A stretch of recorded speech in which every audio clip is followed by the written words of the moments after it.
Utafiti mpya umebaini kuwa mitandao ya kijamii inatumiwa na watu wenye ushawishi kusambaza taarifa potofu, maudhui ya chuki na unyanyasaji wa kijinsia. Matokeo ya utafiti huo yamebainisha zaidi kuwa mtandao wa kijamii wa Facebook unaongoza kwa machapisho ya taarifa potofu yanayoathiri maswala yenye maslahi kwa umma. Florence Majani ametuma ripoti ifuatayo.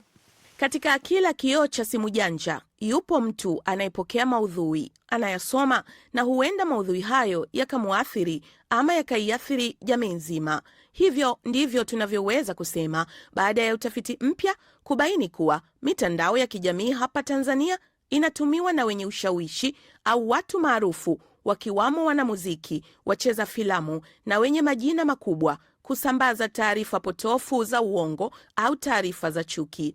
Utafiti uliofanywa na taasisi ya kiteknolojia ya Jamii Afrika umebaini kuwa mtandao wa kijamii wa Facebook unatumika zaidi kuendesha makundi sogozi yanayosambaza maudhui yenye mrengo wa kubadili mitazamo ya kijamii ama kuhamasisha ajenda maalum.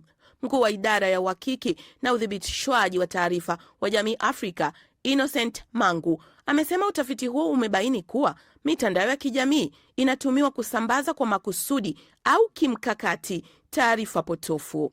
Utafiti wetu haukwenda mbali zaidi kuona ni nani anafadhili, lakini nadhani labda kwa siku zijazo, Mungu akitupa uhai, tunaweza tukafanya hivyo. Utafiti huo ulibaini kuwa mtandao wa Facebook umekuwa kitovu cha usambazaji wa taarifa zisizo sahihi na umekuwa ukitumiwa zaidi kwa asilimia 83 ya kesi za unyanyasaji wa kijinsia mtandaoni na kwa maudhui ya taarifa potofu kwa asilimia 65. Kwa hiyo inakupa picha kabisa kwamba ni kampeni ambazo hazifanyiki kwa bahati mbaya, lakini zinakuwa zinafanyika kwa lengo la kubadilisha mitazamo ya watu katika kuwafanya wafanye maamuzi fulani. Kadhalika, utafiti huo ulibaini kuwa asilimia 40 ya watu wenye ushawishi na wenye wafuasi wengi mitandaoni walitumika zaidi kusambaza taarifa potofu kwenye mitandao hiyo. Jamii Afrika ilifanya utafiti huo kwa miezi miwili kuanzia Aprili mwaka huu hadi Juni na kubaini kuwa vyombo vya habari vya jadi, yani magazeti, runinga na redio, navyo vimetajwa kuhusika kwa asilimia 21 katika kusambaza taarifa potofu,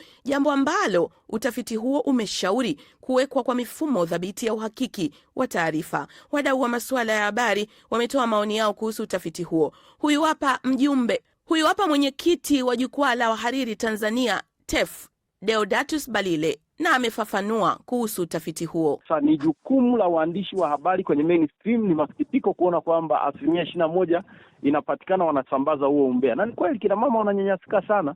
Kuna thread nyingine unaziangalia unasema, hivi huyu ana mama yake, ana baba yake? Watafiti katika utafiti huo wameshauri kuwekwa kwa mifumo ya uhakiki katika taasisi na kutumia zana za uhakiki wa taarifa ili kukabiliana na taarifa potofu na usambazwaji wa taarifa za chuki. Florence Majani, DW, Dar es Salaam.